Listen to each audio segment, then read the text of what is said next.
सुख उपजै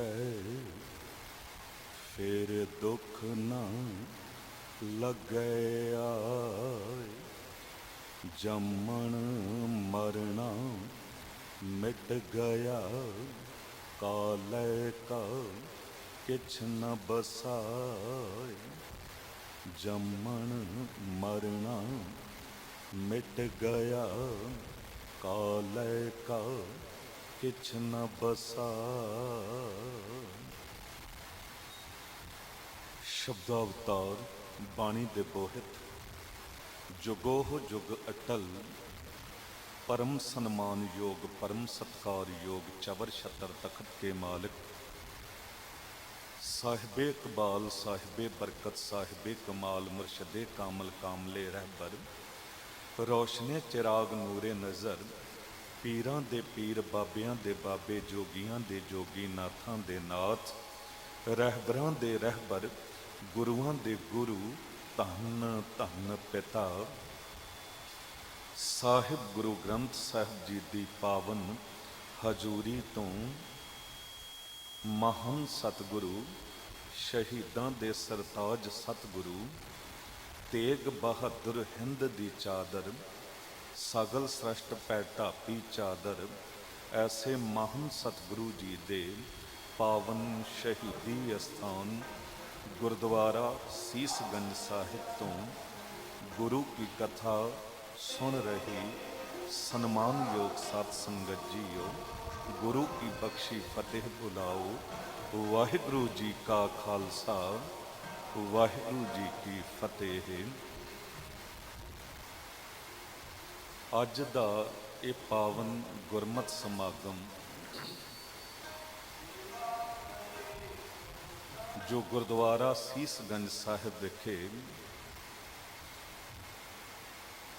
महान सतगुरु साहिब गुरु तेग बहादुर साहब जी दे 400 साला प्रकाश पुरब नूं समर्पित अते जो हर साल ब्रह्म ज्ञानी भाई कन्हैया जी दी सालाना मिठी याद नूं समर्पित ये समागम करवाया जाता है। उस विच हाजरियां भर रहे हो या लाइव अपने घरां तो सुन रहे हो। डेरा मोहनपुरा संत बाबा महेंद्र सिंह जी भुपिंदर सिंह जी सोनू वीर जी अते इन्हां दे सारे सहयोगी सत्कारयोग सरदार अमरजीत सिंह पिंकी मैंबर दिल्ली से गुरुद्वारा प्रबंधक कमेटी इस इलाके दे ते पाहुल जी दिल्ली से गुरुद्वारा प्रबंधक कमेटी के सहयोग नाल जो समागम हो रहा है गुरु तेग बहादुर साहब जी की गल करांगे। भाई कन्हैया जी सेवा पंथी उन्हां दी गल कुछ मिनटां च करांगे। अज महीना भी आरंभ हो रहा कतक का एक दो मिनट की गल महीने की करांगे। एकाग्रता तुहाडी बहुत मिल रही है। सुचेत होके तुसी बैठे हो दूर तक नज़र जा रही है। करो कृपा मन जे किते भटक रहा है मन नूं आवाज़ मारो मन परदेसी वे प्यारे आओ घरे ते एक बारी गज के उच्चारण करो सतनाम श्री वाहिगुरु। एक बारी फिर आखो सतनाम श्री वाहिगुरु। गुर सेवा ते सुख उपजै फिर दुख न लगै आए। जम्मन मरना मिट गया कालै का किछ न बसाए। कहंदे गुरु दी सेवा तो हमेशा ही अंदर दा सुख मिलता है ते जिहदे कोल अंदर दा सुख है उहदे लई संसार दे च हर पासे सुख ही सुख है। जिहदे कोल अंदर दा सुख नहीं उहदे लई बाहर दे सुखां दे साधन भी कोई मायने नहीं रखदे। भावें मखमल दे गद्दे होण भावें 3600 ਪਦਾਰਥ ਹੋਣ, ਅੱਗੇ ਪਿੱਛੇ ਨੌਕਰ ਚਾਕਰ ਹੋਣ, ਪਰ ਕੋਈ ਲਾਭ ਨਹੀਂ ਜੇ ਅੰਦਰ ਦਾ ਸੁੱਖ ਨਹੀਂ ਹੈ। ਮਨੁੱਖ ਅੰਦਰੋਂ ਤਪਿਆ ਹੋਇਆ ਤੇ ਸਭ ਕੁਝ ਹੀ ਵਿਅਰਥ ਲੱਗਦਾ ਹੈ। ਸਿੱਖੀ ਰੂਪੀ ਮਹਿਲ ਦੇ ਦੋ ਬੜੇ ਮਜ਼ਬੂਤ ਥੰਮ ਨੇ, ਪਿੱਲਰ ਨੇ, ਸੇਵਾ ਅਤੇ ਸਿਮਰਨ, ਜਿਨ੍ਹਾਂ ਉੱਤੇ ਸਿੱਖੀ ਰੂਪੀ ਮਹਿਲ ਖੜਾ ਹੈ। ਭਾਈ ਕਨ੍ਹੱਈਆ ਜੀ ਦੇ ਜੀਵਨ ਨੂੰ ਜੇ ਵੇਖੀਏ ਨਾ, ਤੇ ਉਹਨਾਂ ਦੇ ਜੀਵਨ ਵਿੱਚ ਸੇਵਾ ਵੀ ਹੈ ਤੇ ਸਿਮਰਨ ਵੀ ਹੈ। ਤੇ ਜਦ ਸ਼ਬਦ ਜੁੜਿਆ ਸੇਵਾ ਪੰਥੀ, ਪੰਥੀ ਸ਼ਬਦ ਜੋ ਹੈ ਉਹ ਪੰਥ ਤੋਂ ਬਣਿਆ ਹੈ, ਤੇ ਪੰਥ ਸ਼ਬਦ ਬਣਿਆ ਪੱਥ ਤੋਂ। ਪੱਥ ਕਿਹਾ ਜਾਂਦਾ ਹੈ ਰਸਤੇ ਨੂੰ, ਰਾਹ ਨੂੰ। ਤੇ ਇੱਕ ਦੁਨਿਆਵੀ ਰਾਹ ਹੁੰਦਾ ਹੈ ਤੇ ਇੱਕ ਜੀਵਨ ਜਾਚ ਦਾ ਰਾਹ ਹੁੰਦਾ ਹੈ, ਵੀ ਜੀਵਨ ਨੂੰ ਤੁਸੀਂ ਸੋਚ ਸਮਝ ਕੇ ਕਿਸ ਚੰਗੇ ਮਾਰਗ ਤੇ ਚੱਲਣਾ ਹੈ, ਕਿਹੜਾ ਰਾਹ ਤੁਸੀਂ ਚੁਣਨਾ ਹੈ। ਭਾਈ ਕਨ੍ਹੱਈਆ ਜੀ ਨੇ ਜੋ ਰਾਹ ਚੁਣਿਆ, ਉਹ ਰਸਤਾ ਸੀ ਸੇਵਾ ਤੇ ਸਿਮਰਨ ਵਾਲਾ, ਉਹ ਰਸਤਾ ਸੀ ਗੁਰੂ ਗ੍ਰੰਥ ਸਾਹਿਬ ਜੀ ਵਾਲਾ। ਉਹ ਰਾਹ ਬੜਾ ਸਿੱਧਾ ਸੀ। ਤੁਸੀਂ ਵੇਖੋ, ਜੇ ਕਿਤੇ ਕੋਈ ਰਸਤਾ, ਕੋਈ ਰਾਹ ਬਿਲਕੁਲ ਸਿੱਧਾ ਹੈ, ਤੇ ਭਾਵੇਂ 100-200 ਕਿਲੋਮੀਟਰ ਲੰਮਾ ਰਾਹ ਹੋਵੇ, ਬੰਦਾ ਬੇਫਿਕਰ ਤੁਰਿਆ ਚਲਾ ਜਾਂਦਾ ਹੈ, ਕੋਈ ਫਿਕਰ ਨਹੀਂ ਹੈ, ਕਿਉਂਕਿ ਸਿੱਧਾ ਰਾਹ ਹੈ। ਪਰ ਜੇ ਕਿਤੇ ਦੁਰਾਹਾ, ਚੌਰਾਹਾ ਜਾਂ ਤਿਰਾਹਾ ਕਿਤੇ ਆ ਜਾਵੇ, ਉਹ ਭਾਵੇਂ 100 ਫੀਟ ਦਾ ਹੋਵੇ, 50 ਫੀਟ ਦਾ ਹੋਵੇ, ਪਰ ਉੱਥੋਂ ਬੜਾ ਸੁਚੇਤ ਹੋ ਕੇ ਨਿਕਲਣ ਦੀ ਲੋੜ ਪੈਂਦੀ ਹੈ। ਉੱਥੇ ਰਸਤਾ ਚੁਣਨਾ ਪਏਗਾ ਜਿਸ ਮੰਜ਼ਿਲ ਤੇ ਤੁਸੀਂ ਪੁੱਜਣਾ ਹੈ। ਜੇ ਉੱਥੋਂ ਤੁਸੀਂ ਕਨਫਿਊਜ਼ ਹੋ ਗਏ, ਰਸਤਾ ਖੁੰਝ ਗਿਆ, ਭਾਵੇਂ ਉਹ ਹੈ ਚੌਰਾਹਾ ਛੋਟਾ ਜਿਹਾ, ਪਰ ਉੱਥੇ ਤੁਹਾਨੂੰ ਸੁਚੇਤ ਹੋ ਕੇ ਰਸਤੇ ਦੀ ਚੋਣ ਕਰਨੀ ਪਏਗੀ। ਜੇ ਗਲਤ ਰਾਹ ਪੈ ਗਏ ਤੇ ਸਮਾਂ ਵੀ ਵਿਅਰਥ ਜਾਵੇਗਾ, ਹੋ ਸਕਦਾ ਮੰਜ਼ਿਲ ਤੇ ਮਨੁੱਖ ਨਾ ਪੁੱਜ ਪਾਵੇ ਤੇ ਖੱਜਲ ਹੋਣਾ ਪਵੇ। ਭਾਈ ਕਨ੍ਹੱਈਆ ਜੀ ਨੇ ਸਿੱਧਾ ਰਾਹ ਚੁਣਿਆ, ਗੁਰੂ ਗ੍ਰੰਥ ਸਾਹਿਬ ਜੀ ਵਾਲਾ। ਸਾਨੂੰ ਭੁਲੇਖੇ ਕਿਉਂ ਪੈ ਜਾਂਦੇ ਨੇ? ਜਦ ਗੁਰੂ ਗ੍ਰੰਥ ਸਾਹਿਬ ਜੀ ਵਾਲਾ ਰਾਹ ਛੱਡ ਕੇ ਕਿਤੇ ਮੜੀਆਂ, ਮਸਾਣਾ, ਕਬਰਾਂ, ਮਜ਼ਾਰਾਂ, ਜਾਂ ਕਿਤੇ ਜਾਦੂ ਟੋਨੇ ਕਰਨ ਵਾਲੇ ਤਾਂਤਰਿਕ, ਉਹਨਾਂ ਪਾਸੇ ਮਨੁੱਖ ਭਟਕਦਾ ਤੇ ਗੁਰੂ ਗ੍ਰੰਥ ਸਾਹਿਬ ਜੀ ਨੂੰ ਛੱਡ ਦਿੰਦਾ ਏ, ਉਦੋਂ ਫੇਰ ਇਹੋ ਜੇ ਮਨੁੱਖ ਤੋਂ ਉਹ ਸੇਵਾ ਵਾਲਾ ਰਾਹ ਵੀ ਖੁੰਝ ਜਾਂਦਾ ਹੈ, ਉਹ ਸਿਮਰਨ ਵਾਲਾ ਰਾਹ ਵੀ ਖੁੰਝ ਜਾਂਦਾ ਹੈ, ਉਹ ਭੁਲੇਖੇ 'ਚ ਪੈ ਜਾਂਦਾ ਹੈ। ਪਰ ਭਾਈ ਕਨ੍ਹੱਈਆ ਜੀ ਨੇ ਗੁਰੂ ਗ੍ਰੰਥ ਸਾਹਿਬ ਜੀ ਤੋਂ ਉਹ ਰਾਹ ਚੁਣਿਆ। ਉਹ ਨਦਰ ਮਿਲੀ ਭਾਈ ਕਨ੍ਹੱਈਆ ਜੀ ਨੂੰ ਕਿ ਹਰ ਇੱਕ ਵਿੱਚੋਂ ਰੱਬ ਨੂੰ ਵੇਖਿਆ, ਹਰ ਇੱਕ ਵਿੱਚੋਂ ਪ੍ਰਮਾਤਮਾ ਵਾਹਿਗੁਰੂ ਜੀ ਨੂੰ ਵੇਖਿਆ। ਭਾਈ ਕਨ੍ਹੱਈਆ ਜੀ ਉਸ ਅਵਸਥਾ ਤੇ ਪਹੁੰਚ ਗਏ ਜੋ ਭਾਈ ਸਾਹਿਬ, ਭਾਈ ਨੰਦ ਲਾਲ ਸਾਹਿਬ ਜੀ ਨੇ ਕਿਹਾ ਨਾ, ਦਿਲ ਅਗਰ ਦਾਨਾ ਬਵਦ, ਅੰਦਰ ਕਿਨਾਰਸ਼ ਯਾਰ ਹਸਤ, ਚਸ਼ਮ ਗਰ ਬੀਨਾ ਬਵਦ, ਹਰ ਤਰਫ ਦੀਦਾਰ ਹਸਤ। ਭਾਈ ਸਾਹਿਬ ਜੀ ਕਹਿੰਦੇ, ਜੇ ਤੇਰੇ ਦਿਲ ਵਿੱਚ ਤਾਂਘ ਹੈ ਉਸ ਪਿਆਰੇ ਨੂੰ ਵੇਖਣ ਦੀ, ਪਰਮਾਤਮਾ ਵਾਹਿਗੁਰੂ ਨੂੰ ਵੇਖਣ ਦੀ, ਤੇ ਸਜਣਾ ਉਹਨੂੰ ਤੇ ਤੂੰ ਆਪਣੇ ਅੰਦਰੋਂ ਹੀ ਵੇਖ ਸਕਦਾ ਹੈ। ਜੇ ਤੇਰੇ ਕੋਲ ਅੱਖ ਹੋਵੇ ਵੇਖਣ ਵਾਲੀ, ਤੂੰ ਹਰ ਪਾਸੇ ਉਹਦੇ ਦੀਦਾਰ ਕਰ ਸਕਦਾ ਹੈ, ਹਰ ਇੱਕ ਵਿੱਚੋਂ ਉਹਨੂੰ ਵੇਖ ਸਕਦਾ ਹੈ। ਅਫਸੋਸ ਜੇ ਅੱਜ ਮਨੁੱਖ ਆਪਣੇ ਮਾਂ-ਬਾਪ ਵਿੱਚੋਂ ਪਰਮਾਤਮਾ ਨੂੰ ਨਹੀਂ ਵੇਖਦਾ, ਗੁਆਂਢੀਆਂ ਵਿੱਚੋਂ, ਭੈਣ ਭਰਾਵਾਂ ਵਿੱਚੋਂ ਨਹੀਂ ਵੇਖਦਾ, ਤੇ ਬਾਹਰ ਕਿੱਥੇ ਜਾ ਕੇ ਵੇਖ ਲਏਗਾ? ਅੱਜ ਜੇ ਮਨੁੱਖ ਮਾਂ-ਬਾਪ ਵਿੱਚੋਂ ਪ੍ਰਮਾਤਮਾ ਨੂੰ ਵੇਖੇ, ਗੁਰੂ ਨੂੰ ਵੇਖੇ, ਤੇ ਫਿਰ ਮਾਂ-ਬਾਪ ਦੀ ਸੇਵਾ ਸਭ ਤੋਂ ਪਹਿਲਾਂ ਕਰੇਗਾ। ਤੇ ਜਦ ਘਰੋਂ ਸੇਵਾ ਆਰੰਭ ਹੋਵੇਗੀ, ਫਿਰ ਗੁਆਂਢੀਆਂ ਦੀ ਵੀ ਸੇਵਾ ਹੋਵੇਗੀ, ਫਿਰ ਹਰ ਪਾਸੇ ਉਹ ਦਾਇਰਾ ਵੱਧਦਾ ਚਲਾ ਜਾਵੇਗਾ। ਕਿਉਂਕਿ ਸਭ ਹੈ ਘਟ ਰਾਮ ਬੋਲੇ, ਰਾਮਾ ਬੋਲੇ, ਰਾਮ ਬਿਨਾ ਕੋ ਬੋਲੇ ਰੇ, ਸਭਨਾ ਦੇ ਤੇ ਵਾਹਿਗੁਰੂ ਹੈ। ਚਸ਼ਮ ਗਰ ਬੀਨਾ ਬਵਦ, ਹਰ ਤਰਫ ਦੀਦਾਰ ਹਸਤ। ਵੇਖਣ ਵਾਲੀ ਅੱਖ ਹੋਵੇ, ਹਰ ਪਾਸੇ ਉਹਦੇ ਦੀਦਾਰ ਹੋ ਸਕਦੇ ਨੇ। ਤੇ ਜੋ ਭਾਈ ਕਨ੍ਹੱਈਆ ਜੀ ਨੇ ਸੇਵਾ ਦਾ ਰਾਹ ਚੁਣਿਆ, ਤੇ ਸੇਵਾ ਪੰਥੀ ਸ਼ਬਦ ਜੁੜ ਗਿਆ, ਵੀ ਸੇਵਾ ਦੇ ਰਾਹ ਉੱਤੇ ਤੁਰਨ ਵਾਲਾ ਰਾਹੀ, ਕਿਰਪਾ ਦੀ। ਭਾਈ ਕਨ੍ਹੱਈਆ ਜੀ ਦੀ ਸੇਵਾ ਬੜੀ ਮਹਾਨ ਸੀ, ਤੇ ਸੇਵਾ ਇਹੋ ਜੀ ਸੀ ਕਿ ਹੈਰਾਨ ਹੋਈਦਾ ਹੈ। ਆਮ ਮਨੁੱਖ ਤਾਂ ਨਾ ਉਹਨਾਂ ਜਗਾਵਾਂ ਤੇ ਸੇਵਾ ਕਰਦਾ ਹੈ ਜਿੱਥੇ ਬੜੀ ਸੌਖੀ ਸੇਵਾ ਹੋ ਜਾਵੇ, ਪਰ ਕਿਸੇ ਜੰਗ ਦੇ ਮੈਦਾਨ 'ਚ ਜਾ ਕੇ, ਜਿੱਥੇ ਗੋਲੀਆਂ ਦੀ ਬਾਛੜ ਹੋ ਰਹੀ ਹੋਵੇ, ਜਿੱਥੇ ਤੀਰਾਂ ਦੀ ਮਾਰ ਪੈ ਰਹੀ ਹੋਵੇ, ਜਿੱਥੇ ਨੇਜੇ ਤੇ ਕਿਰਪਾਨਾਂ ਟਕਰਾ ਰਹੀਆਂ ਹੋਣ, ਤਲਵਾਰਾਂ ਤੇ ਤਲਵਾਰਾਂ ਵੱਜ ਰਹੀਆਂ ਹੋਣ, ਜਿੱਥੇ ਸਾਹਮਣੇ ਵੈਰੀ ਦਲ ਵੀ ਹੋਵੇ, ਤੇ ਉੱਥੇ ਜਾ ਕੇ ਆਪਣੀ ਜਾਨ ਤਲੀ ਤੇ ਧਰ ਕੇ ਤੇ ਉਹਨਾਂ ਘਾਇਲਾਂ ਦੀ ਸੇਵਾ ਕਰਨੀ, ਉਹਨਾਂ ਫਟਣਾ ਦੀ ਸੇਵਾ ਕਰਨੀ, ਇਹ ਹਿੱਸੇ ਆਇਆ ਭਾਈ ਕਨ੍ਹੱਈਆ ਜੀ ਦੇ। ਕਹਿੰਦੇ ਇੱਕ ਦਿਨ ਖਾਲਸੇ ਦੇ ਸਿਰਜਣਹਾਰ ਸਤਿਗੁਰੂ ਸਾਹਿਬ ਗੁਰੂ ਗੋਬਿੰਦ ਸਿੰਘ ਸਾਹਿਬ ਜੀ ਦੇ ਸਾਹਮਣੇ ਖਾਲਸਾ ਫੌਜ ਦੇ ਸੈਨਾਪਤੀ ਨੇ ਆਪਣੇ ਸ਼ਸਤਰ ਉਤਾਰ ਕੇ ਰੱਖ ਦਿੱਤੇ ਤੇ ਕਹਿ ਦਿੱਤਾ, ਸਤਿਗੁਰੂ ਅਸੀਂ ਕਿਸ ਤਰ੍ਹਾਂ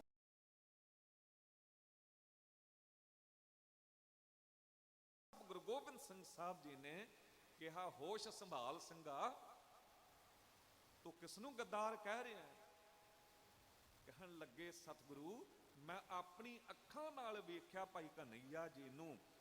ਬਚਨ ਕੀਤਾ ਉਸ ਸੈਨਾਪਤੀ ਨੇ ਖਾਲਸਾ ਫੌਜ ਦੇ, ਕਹਿੰਦੇ ਮਾਰ ਸ਼ਸਤਰ ਖਾਲਸਾ, ਦੁਸ਼ਮਨ ਜੋ ਧਰ ਤੇ ਢਾਉਂਦਾ, 11 ਪਿਲਾ ਪਾਣੀ ਫਿਰ ਹੈ ਰਣ ਚ ਡਾਹੁੰਦਾ।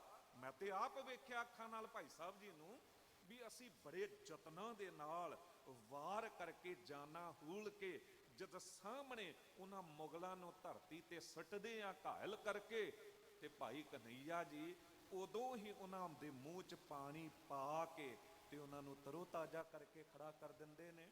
ਦਸ਼ਮੇਸ਼ ਪਿਤਾ ਮੁਸਕਰਾਏ, ਜਾਣਦੇ ਸਨ ਅਵਸਥਾ ਨੂੰ ਭਾਈ ਕਨ੍ਹੱਈਆ ਜੀ ਦੀ, ਪਰ ਜਥੇਦਾਰ ਨੂੰ ਸਮਝਾਉਣਾ ਸੀ ਤੇ ਇਸ਼ਾਰਾ ਕੀਤਾ ਸੇਵਾਦਾਰ ਨੂੰ ਕਿ ਭਾਈ ਸਾਹਿਬ ਜੀ ਨੂੰ ਬੁਲਾ ਕੇ ਲੈ ਆਓ।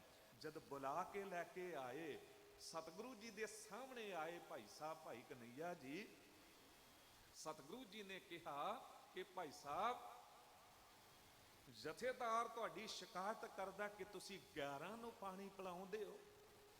ਹੱਥ ਜੁੜ ਗਏ, ਪ੍ਰੇਮ ਵਿੱਚ ਭਿੱਜ ਕੇ ਤੇ ਸਤਿਗੁਰੂ ਜੀ ਨੂੰ ਕਹਿ ਦਿੱਤਾ, ਮੇਰੇ ਸਾਹਿਬ ਮੈਂ ਪਿਲਾਵਾਂ ਗੈਰ ਨੂੰ ਪਾਣੀ, ਹੈ ਭੁੱਲਾ ਜਿਸ ਇਹ ਕਿਹਾ, ਕਿਉਂ ਨਾ ਮੈਂ ਹਰ ਮੁਖ ਚੋਂ ਆਵਾਂ, ਤੂੰ ਹੀ ਤੂੰ ਜਦ ਦਿਸ ਰਿਹਾ, ਕਿਉਂ ਨਾ ਹਰ ਮੁਖ ਚੋਂ ਆਵਾਂ, ਤੂੰ ਹੀ ਤੂੰ ਜਦ ਦਿਸ ਰਿਹਾ। ਜਿਹਨੇ ਇਹ ਗੱਲ ਕਹੀ ਕਿ ਮੈਂ ਕਿਸੇ ਗੈਰ ਨੂੰ ਪਾਣੀ ਪਿਲਾਉਂਦਾ, ਉਹ ਤੇ ਭੁੱਲਾ ਹੈ। ਮੈਨੂੰ ਤੇ ਹਰ ਇੱਕ ਵਿੱਚੋਂ ਤੁਸੀਂ ਨਜ਼ਰ ਆਉਂਦੇ ਹੋ। ਤੁਸੀਂ ਉਹ ਨਜ਼ਰ ਦਿੱਤੀ ਹੈ ਕਿ ਹਰ ਇੱਕ ਵਿੱਚੋਂ ਪ੍ਰਮਾਤਮਾ ਵਾਹਿਗੁਰੂ ਨਜ਼ਰ ਆਉਂਦਾ ਹੈ। ਪੱਥਰ ਤੇ ਪਰਬਤ ਸੋਹਣੇ, ਨਦੀਆਂ ਜੋ ਨਿਰਮਲ ਨੀਰ ਹੈ, ਮੈਂ ਨੀਝ ਲਾ ਕੇ ਦੇਖਿਆ, ਹਰ ਥਾਂ ਤੇਰੀ ਤਸਵੀਰ ਹੈ। ਮੈਂ ਨੀਝ ਲਾ ਕੇ ਦੇਖਿਆ, ਹਰ ਥਾਂ ਤੇਰੀ ਤਸਵੀਰ ਹੈ। ਮੈਨੂੰ ਤੇ ਤੁਹਾਡੇ ਤੋਂ ਇਲਾਵਾ ਕੋਈ ਨਜ਼ਰ ਹੀ ਨਹੀਂ ਆਉਂਦਾ।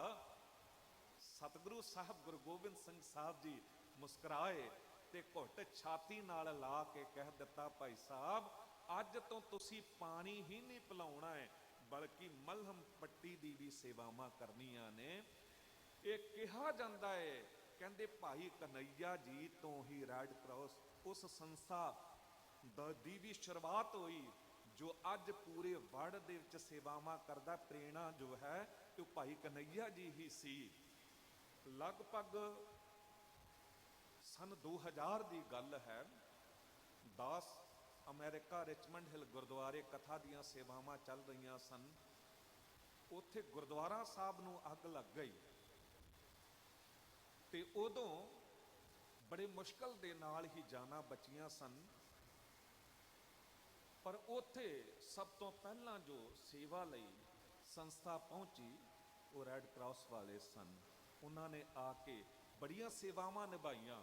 ਉਹਨਾਂ ਵਿੱਚੋਂ ਕੋਈ ਮਨੁੱਖ ਦਾਸ ਨਾਲ ਬੈਠਾ ਤੇ ਉਹਨਾਂ ਨੇ ਕਿਹਾ ਕਿ ਕਦੀ ਇਹ ਪ੍ਰੇਰਣਾ ਜੋ ਹੈ ਇਹ ਭਾਈ ਕਨ੍ਹੱਈਆ ਜੀ ਤੋਂ ਸਾਨੂੰ ਪ੍ਰਾਪਤ ਹੋਈ ਸੀ। ਕਹਿਣ ਦਾ ਭਾਵ ਕਿ ਸੇਵਾ ਪੰਥੀ ਰਾਹ ਜੋ ਹੈ, ਪੰਥ ਸ਼ਬਦ ਬਣਿਆ ਪੱਥ ਤੋਂ ਤੇ ਪੰਥ ਤੋਂ ਪੰਥੀ, ਸੇਵਾ ਦੇ ਰਾਹ ਉੱਤੇ ਤੁਰਨਾ। ਇਹ ਭਾਈ ਕਨਈਆ ਜੀ ਦੇ ਹਿੱਸੇ ਆਏ। ਸੇਵਾ ਤੇ ਸਿਮਰਨ ਦੀ ਮੂਰਤ ਸਨ, ਨਿਮਰਤਾ ਦੀ ਪੁੰਜ ਸਨ। ਅੱਜ ਵੀ ਭਾਈ ਕਨਈਆ ਜੀ ਦਾ ਨਾਮ ਲੈਣਾ ਹੀ ਅੰਦਰ ਤੱਕ ਮਿਠਾਸ ਨਾਲ ਭਰ ਜਾਂਦਾ ਹੈ, ਅੰਦਰ ਤੱਕ ਨਿਮਰਤਾ ਨਾਲ ਭਰ ਜਾਂਦਾ ਹੈ। ਜੋ ਵੇਖ ਲਵੇ ਭਾਈ ਕਨਈਆ ਜੀ ਦੇ ਜੀਵਨ ਨੂੰ, ਨਿਰਵੈਰ ਸ਼ਖਸੀਅਤ ਸਾਹਮਣੇ ਨਜ਼ਰ ਆਉਂਦੀ ਹੈ, ਤੇ ਉਦੋਂ ਅੰਦਰੋਂ ਇੱਕ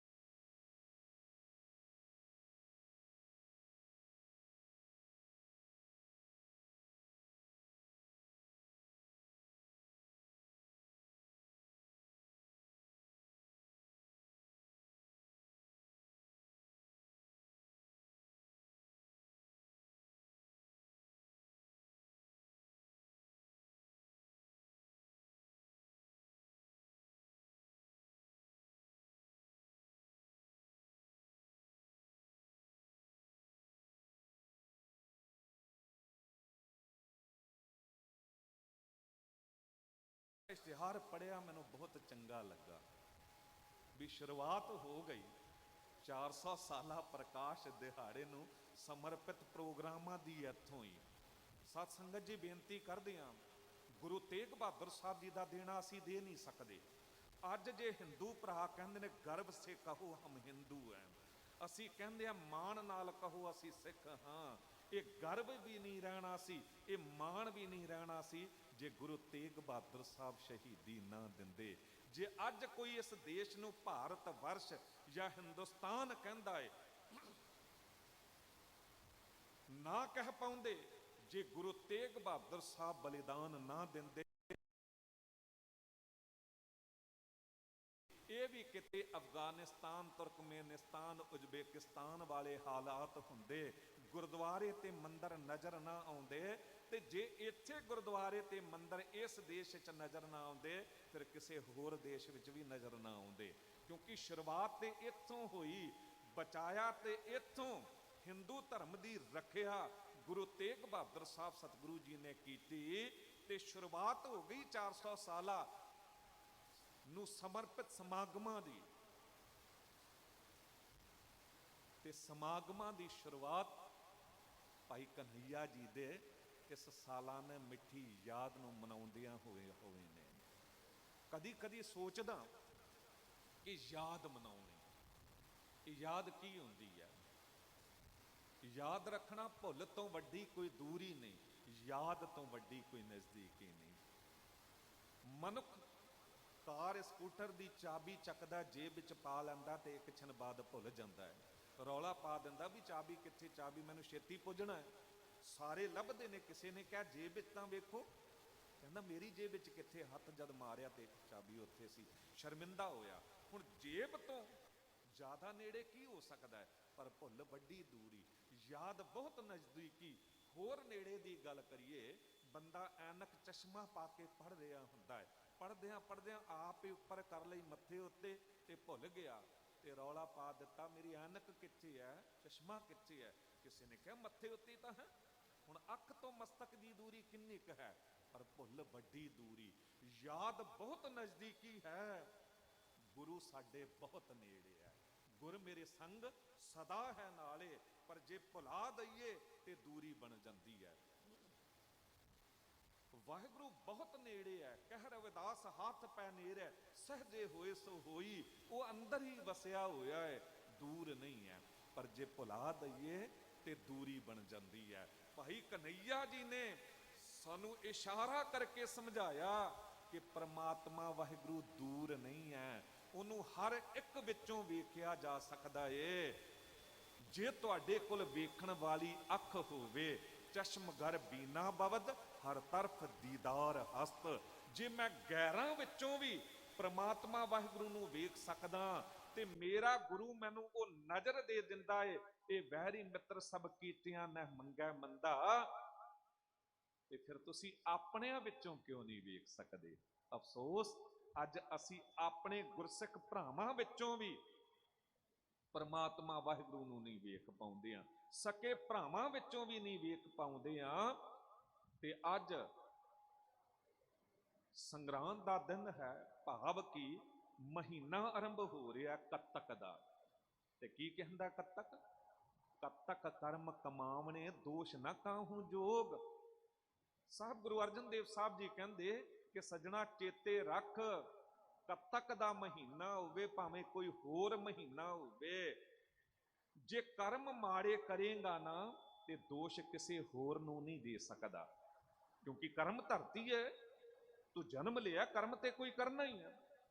ਇੱਕ ਬੇਨਤੀ ਕਰਦੇ ਆ, ਕਰਮ ਸ਼ਬਦ ਗੁਰੂ ਗ੍ਰੰਥ ਸਾਹਿਬ ਜੀ ਵਿੱਚ 3 ਪ੍ਰਕਾਰ ਨਾਲ ਆਇਆ ਹੈ। ਇੱਕ ਕਰਮ ਉਹ ਹੈ ਜੋ ਅਸੀਂ ਕਹਿੰਦੇ ਆ ਸਾਡੇ ਕਰਮਾਂ ਵਿੱਚ ਇਹ ਗੱਲ ਨਹੀਂ ਹੈ, ਸਾਡੇ ਕਰਮਾਂ ਵਿੱਚ ਮਤਲਬ ਕਿ ਸਾਡੇ ਭਾਗਾਂ 'ਚ ਨਹੀਂ ਹੈ, ਇਹਨੂੰ ਵੀ ਕਰਮ ਕਿਹਾ ਜਾਂਦਾ ਹੈ।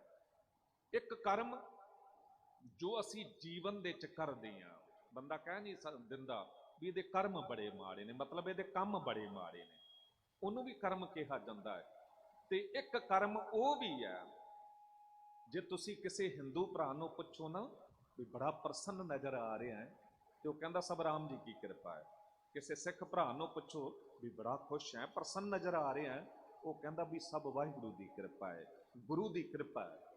ਪਰ ਕਿਸੇ ਮੁਸਲਮਾਨ ਭਰਾ ਨੂੰ ਪੁੱਛੋ ਨਾ ਬੜਾ ਪ੍ਰਸੰਨ ਨਜ਼ਰ ਆ ਰਿਹਾ ਹੈ, ਤੇ ਉਹ ਕਹਿੰਦਾ ਸਭ ਅੱਲਾਹ ਦਾ ਕਰਮ ਹੈ, ਸਭ ਅੱਲਾਹ ਦਾ ਕਰਮ ਹੈ। ਕਹਿ ਉਹ ਵੀ ਰਿਹਾ ਹੈ ਇਹੀ ਕਿ ਵੀ ਉਸ ਅੱਲਾਹ ਦੀ ਵਾਹਿਗੁਰੂ ਦੀ ਕਿਰਪਾ ਹੈ, ਉਹਨੂੰ ਵੀ ਕਰਮ ਕਹਿੰਦੇ ਨੇ।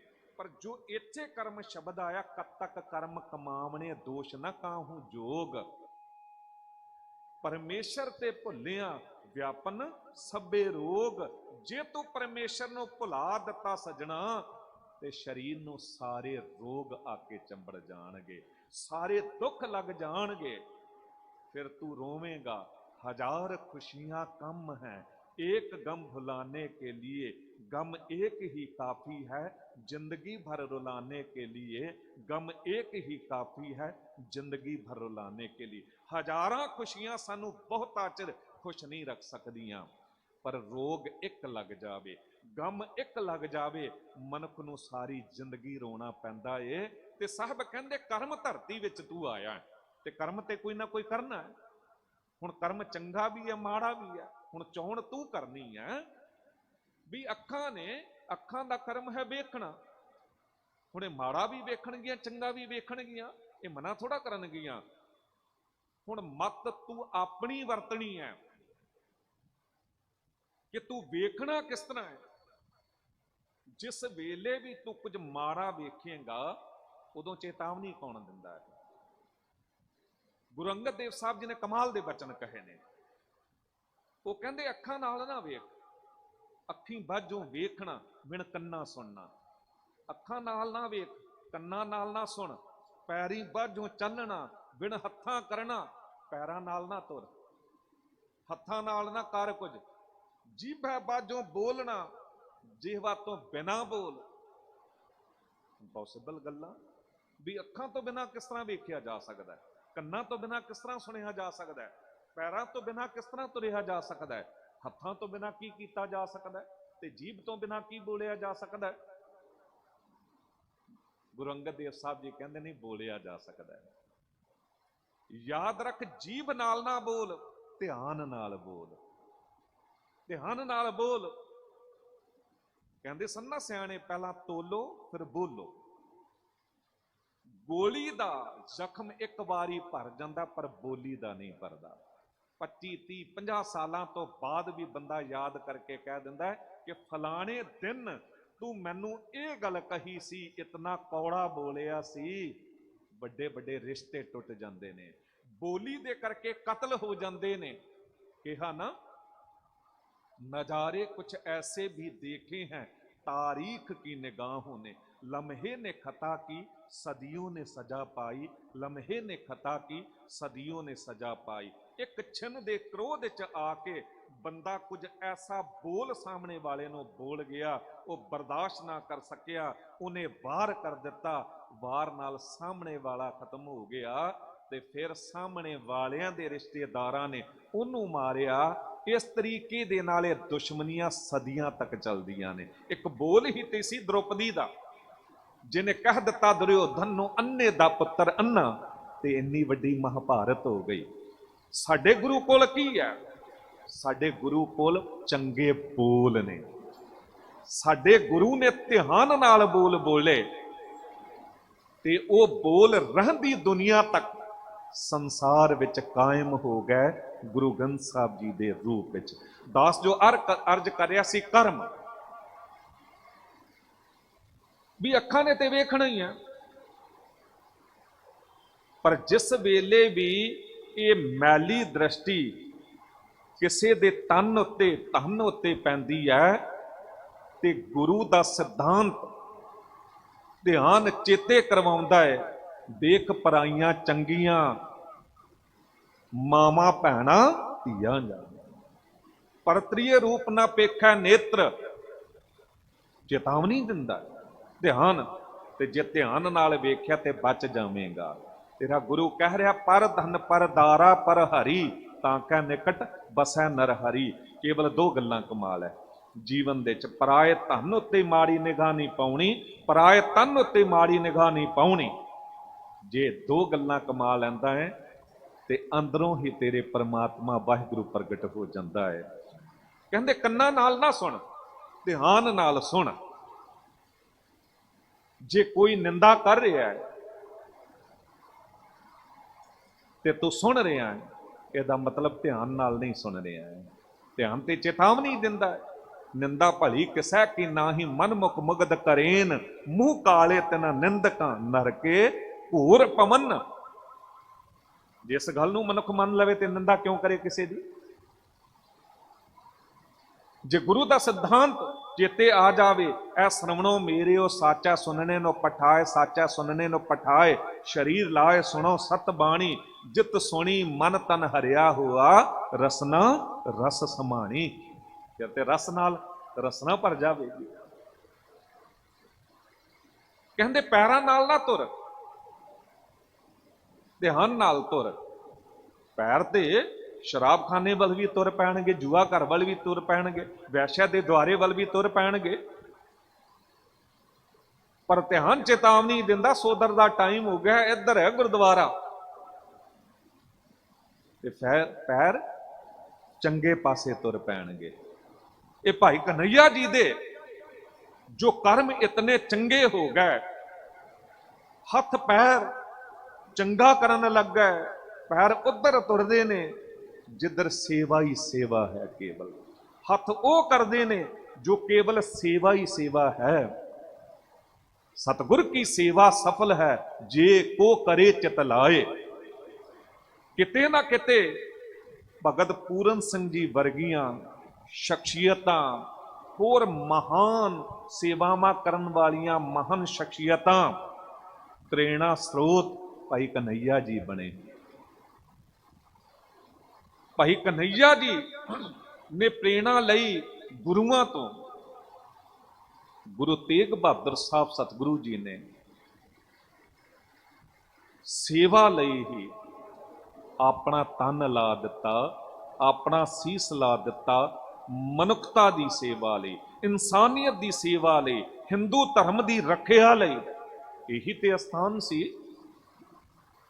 औरंगजेब कहंदा सी सीस उतार देंगे, गुरु तेग बहादुर साहब जी कहंदे तुहाडी जरूरत नहीं कि तुसीं सीस उतार सको, सीस ते असीं आप तुर के देण आए हां। ते जे मालक वाहिगुरू नूं भावेगा ते सीस उतरेगा नहीं, सीस रहंदी दुनिया तक कायम हो जाएगा। सीस उतरिया कित्थे है? सीस ते सीस गंज साहिब दे रूप विच हमेशा लई कायम हो गया है। लखां सीस रोज सिजदा करके निकलदे ने। एक दिन सोच रहा सां कि सीस गंज दा अर्थ की है। पिछे दास बंगला साहब तो भी बोलिया सी ते मंजी साहब दीवान हाल तो भी जिक्र किया सी। सीस गंज, गंज दा अर्थ की है? जिस तरह गुरु नानक देव साहब जी के वेले का इतिहास आंदा है ना कि कानू बादशाह ने 40 गंज दौलत इकट्ठी कर ली। 40 गंज मतलब 40 खजाने दौलत दे भर लै। ते गंज दा अर्थ है खजाना। सीस गंज शीश दा खजाना। गुरु तेग बहादुर साहब जी कहते, मैं अपना शीस दे के शीस दा खजाना भर चलिया हाँ, ते जद भी देश कौम ते कोई औंकड़ आवेगी, मरजीवड़े सिरां उत्ते खफन बन के सीस तली ते धर के त्यार बर त्यार रहणगे सीस देण नूं, पर सीस मुकणगे नहीं। यही ते कारण है कि गुरु तेग बहादुर साहब सतगुरु जी ने इस देश की पछाण नूं बचाया, ते उदों तक सिख पछाण बचाउंदे आ रहे ने। दिल्ली सिख गुरुद्वारा प्रबंधक कमेटी का एक छोटा किताबजा ट्रैक्ट छपिया है, भारत वर्ष की आज़ादी दे विच सिखां दा योगदान। कभी मौका मिले ना जरूर लैके पढ़िया करो। उहदे च पूरे वेरवे दिते गए ने, मुगलों तो लैके अंग्रेज़ों तो बाद, ये फिर पाकिस्तान नाल 2 जंगां, कारगिल नाल 3-4 जंगां, चाइना नाल वो काला पानी का वेला, हर वेले दे जिक्र ने उहदे च वेरवे अनुसार कि इस देश की आज़ादी नूं बचाउण लई फौज वल्लों भी या ਸਿੰਘਾਂ ਵੱਲੋਂ भी जो शहीदियां दित्तियां गईयां ने, वो जितने शहीद होए ने उन्हां विचों 90% तो ज़्यादा शहीदियां सिखां दियां ने, ते आबादी 2%। सिखां दा देना यह देश दे कित्थे सकदा है? ना सेवा दा, ना ही कुर्बानियां दा। गुरु तेग बहादुर साहब जी तो पहला गुरु अर्जन देव साहब जी तो जो शहीदी की दास्तान आरंभ हुई, ये अज तक उस तरीके नाल मरजीवड़े सिरां उत्ते खफन बन के ते देश वतन नूं बचाउण लई तैयार बर तैयार रहिंदे ने। ते देखो भाई कन्हैया जी का जीवन किस तरह प्रेरणा दिंदा है। 14 तो वध जंगां लड़ियां गुरु गोबिंद सिंह साहब सतगुरु जी ने। हिंदू भरावां ने इतिहास लिखिया, अंग्रेज़ां ने लिखिया, मुसलमानां ने लिखिया ते सिखां ने भी लिखिया, पर जिन्हां वैरियां ने भी दुश्मन बन के इतिहास लिखिया, वो भी किते ये नहीं लिख सके कि गुरु गोबिंद सिंह साहब सतगुरु जी दे सिंघां ने किसी जंग दे विच किसी दी बहु बेटी दी इज्जत उत्ते हथ पाया होवे, या कोई पिठ विखा के दौड़ रहा होवे पिठ ते वार कीता होवे। नहीं, जेड़ा सगों थल्ले डिग पिया ना, ਸਿੰਘਾਂ ਦੀ वडियाई देखो भाई कन्हैया जी नूं वेखदे आ कि उहदे मूँह च पानी पाया जा रहा है, उस निहत्थे नूं वार नहीं किया जा रहा, सगों नूं पानी पिवा के जिवाया जा रहा है। ये उदाहरण सिख पंथ विचों ही मिल सकता है, जो वैरी नूं दुश्मन नूं भी गल नाल ला लैंदे ने, बशरते वो अपने अंदर दा वैर छड़ दवे। गुरु कृपा करे। इतनिक सेवा प्रवान करना गल आपां ने भाई कन्हैया जी सेवा पंथी महान पुरख की याद तो आरंभ करके ते महान सतगुरु साहब गुरु तेग बहादुर साहब जी दे 400 साला प्रकाश पुरब की गल करते हैं, जो कतक का महीना सी, इहदे च कर्म चंगे कीते जाण। कर्म किस तरह चंगे हो सकते ने? याद रखना, कर्म बीज है ते नीयत जमीन है। किसान तो किसी तो पुछो ना, वो दसदा है कि बीज किन्ना भी चंगा क्यों ना हो जावे, पर जे जमीन बंजर है तो उस बीज ने बदना फुलना नहीं है, वो बेकार चला जाता है। पर जे जमीन चंगी है तो बीज भावें थोड़ा हौला भी है, वो भी पुंगर पैंदा है।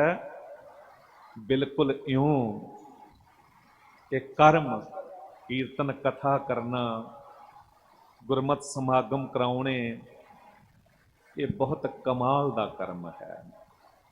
ਤੇ ਜਦ ਅਸੀਂ ਨੀਅਤ ਚੰਗੀ ਲੈ ਕੇ ਚੱਲਦੇ ਹਾਂ ਤੇ ਫਿਰ ਇਹ ਕਰਮ ਬਹੁਤ ਵੱਧਦਾ ਫੁੱਲਦਾ ਹੈ। ਤੇ ਲਗਾਤਾਰ ਕੀਰਤਨ ਦਰਬਾਰ, ਗੁਰਮਤਿ ਸਮਾਗਮ, ਗੁਰਦੁਆਰਾ ਸੀਸਗੰਜ ਸਾਹਿਬ ਹੁੰਦੇ ਰਹੇ ਨੇ ਤੇ ਇਸੇ ਤਰ੍ਹਾਂ ਹੁੰਦੇ ਰਹਿਣਗੇ।